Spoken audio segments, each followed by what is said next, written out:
and you're probably wondering what the heck is that? What are you working with? SCT, Brownell's ported slide. That dot on the target, and as long as you don't move your pistol, you will shoot where that dot is.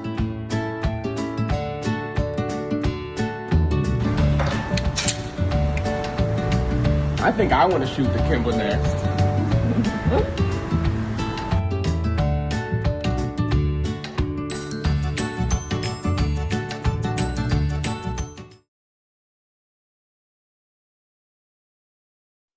Welcome back, Double Stack 1911.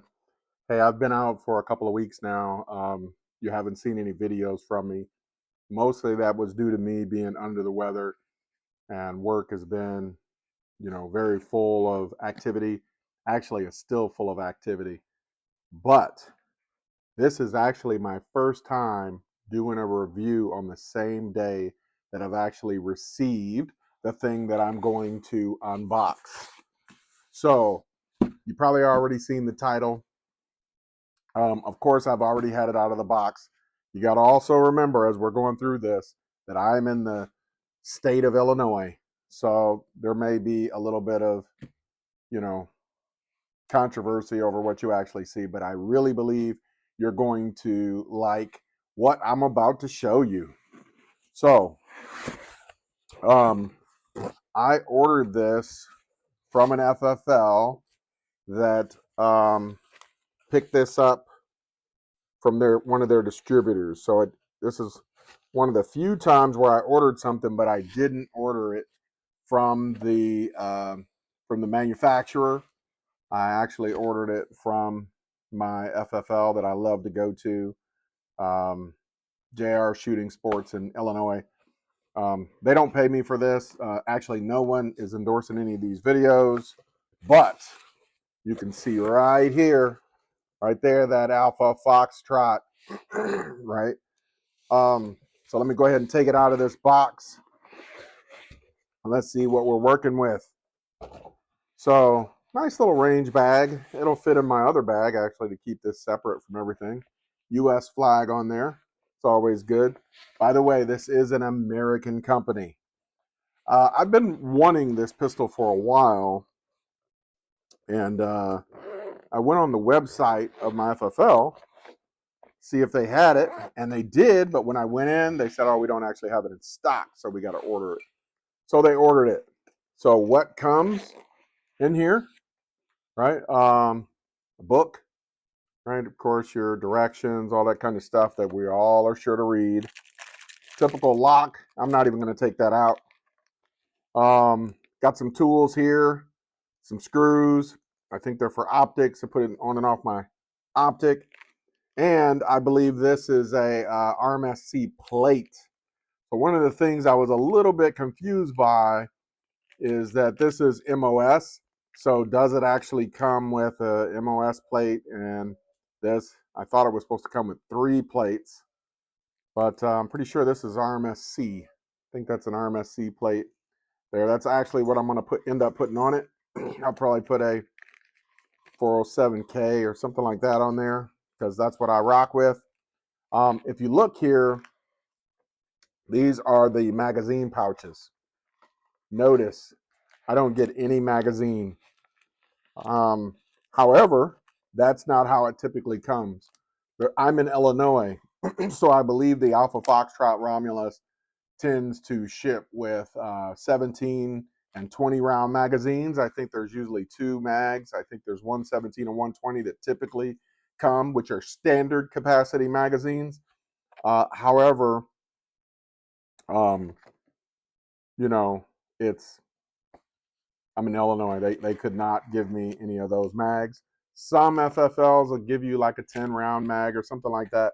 The only thing my FFL had was 10 round Prodigy mags, which the Prodigy mags should work in here.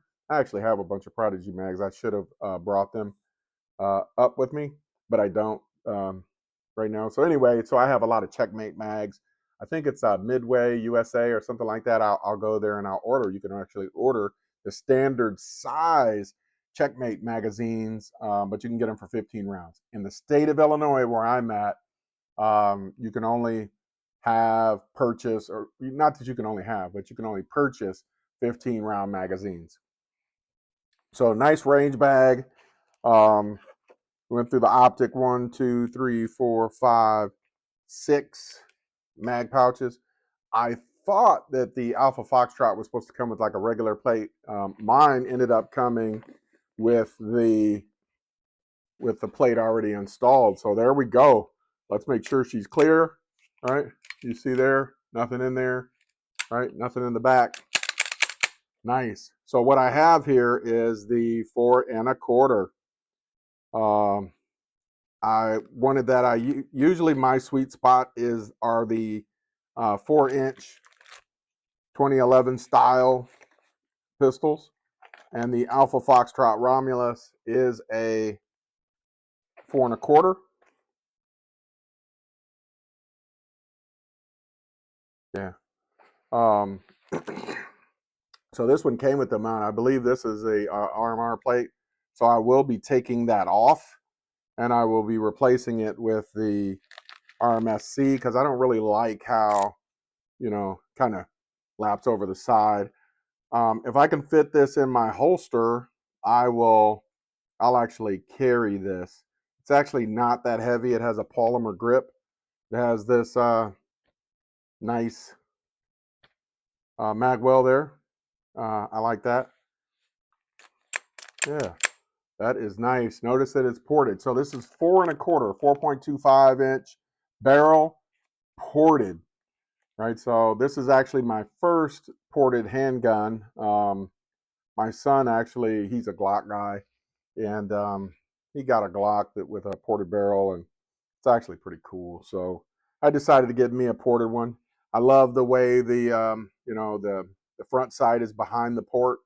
A lot of people will make a mistake, and maybe they'll get their gun customized, and the port will be behind the sight, and then the sight gets all blurred and things like that. So you can see it's a fiber optic front sight. I don't know if you can really see it there, but I really, really like this. This is looking awesome. You see here, you also have a little bit of an extended mag release. So we'll see how that works with me, because I have a tendency to rest my thumb on top of the safety. And so what happened is a lot of times I won't get locked back because I'm running through it, and I'm actually holding down on the extended mag release. So I also have a Prodigy. And my problem with that is that it's so recessed. It's a little difficult for me to sometimes force a lock back. But here it's nice and easy. I could just lock that bad boy back nice and easy. It's real nice and smooth. The safety is really clear. It's a little bit stiff. I hope it stays that way because I like it that way. I think my ambidextrous safeties are about the same on each side. Really nice. I think I would like to take the mag well off after I've shot it a few times, because maybe I'm going to use this for carry. If I'm going to use this for carry, I'll most likely take off the mag well because it makes you print. So I'm really excited about this. Like I said, I'll probably get the Hollison 407K or something like that to put on there. I was doing a lot of O-sight, and maybe 75% of the O-sights I have actually work pretty well, and about 25% of the time they're losing zero. It just gets to be a little bit crazy. So, there she is. Isn't she just beautiful? Right? That is beautiful. Of course, I tested it quite a bit, so I got the Live Free Armory. So I was making sure I don't get any, trigger follow through, stuff like that. The trigger seems pretty smooth, right? The reset, yeah, well, it's a little crunchy there, but I really like the first gen Romulus coatings, a little bit shiny and blingy, right? But for carry, this is probably better, right? As promised, I did not forget. One of the things I want to talk about is the feedback for this gun. So obviously I have not opened up a case as of yet, but I'm seeing that, you know, the overall customer service rating is generally pretty poor, right? Numerous users report of unresponsive communication, long wait times for repair, and difficult access to support. I can say right here, to me, this is corny, right? I got to actually fill out a physical registration card. That is corny. But maybe maybe I can go online and do something like that, you know. And it's not registration like the illegal people want you to register all your guns. It's registration so for the warranty and stuff like that. You know, so it says, you know, clearly for response issues, many customers have reported emailing or calling repeatedly without receiving a response. They have slow support. Support is reported to be managed by a very limited team. Product versus support, while the firearms themselves are often, you know, described as high quality, and we're going to talk about that in a second, the support just seems to come out kind of sucky. Um, I guess there's warranty. They offer a 1-year warranty on firearms, but the process of initiating a return, an RMA, appears to be part of the reported communication challenges.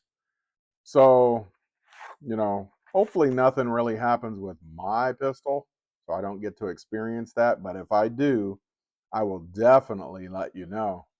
But for the firearm itself, right, the Alpha Foxtrot Romulus 4.25 ported, and I think that's called a chunk port, really, when it's just the big chunk up there in the front, um, which is different than compensated.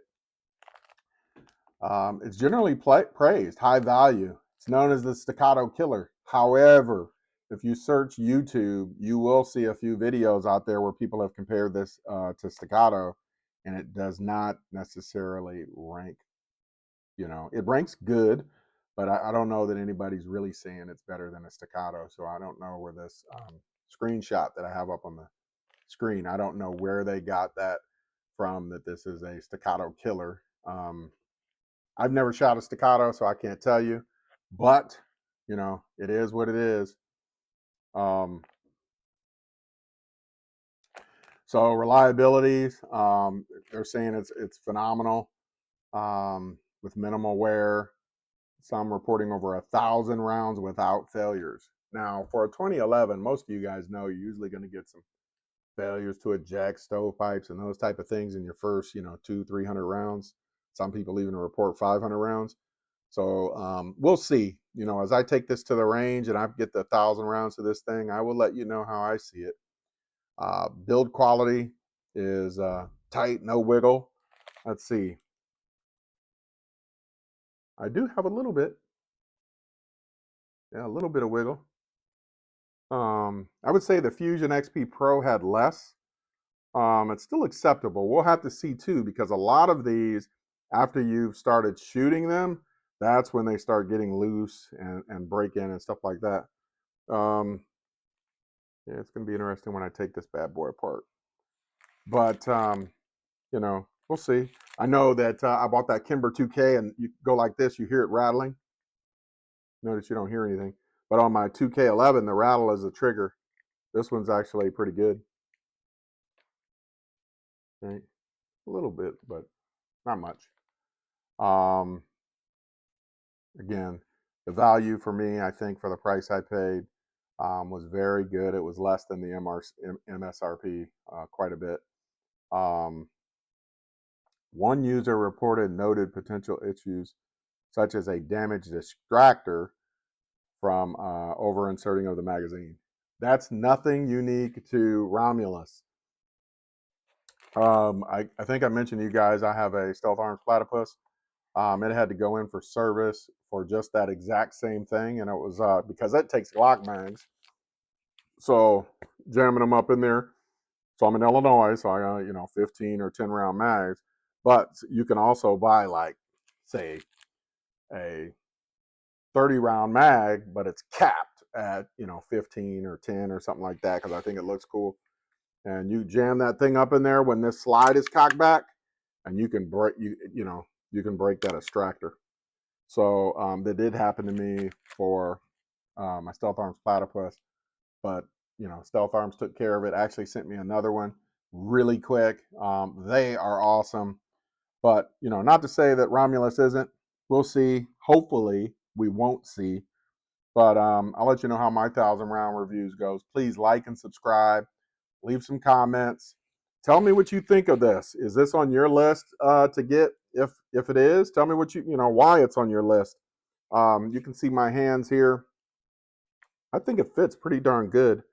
I don't know how accurate these sights are, but we'll see. I wish it was a little bit higher. I don't know if I'm going to be able to. Yeah, I don't know if I'm going to be able to co-witness. If I can't co-witness, it's going to be a little bit of a problem. But I don't know. Maybe Romulus has suppressor height front sight as well. We'll see. Should be fine, maybe. Anyway, again, like and subscribe. Leave comments. Love to hear what you think. If there's something else on your list that's way ahead of the Romulus or getting a Romulus, let me know. I really love rifles, but in Illinois, there's so many restrictions on good rifles. But let me know. Have a great time. Again, please like, subscribe, and comment.